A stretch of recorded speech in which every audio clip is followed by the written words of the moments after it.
here's my system. It's a 800D Corsair Obsidian, obviously.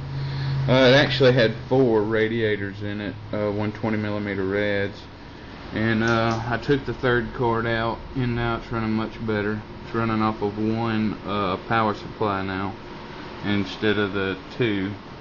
I just didn't like how that was hanging on there, but you can see up in there, there's 2 of the radiators. There's the third one, and the 4th one went there where I uninstalled it. I actually put it in my other system, which is right there. Just got through putting it in.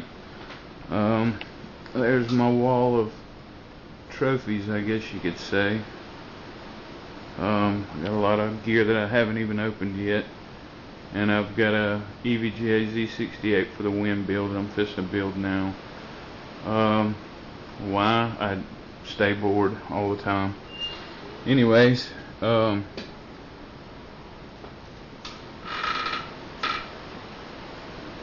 here's the video, and I will be sending it shortly. Thanks for the time, and thanks for the info too, by the way. Thanks for all the help.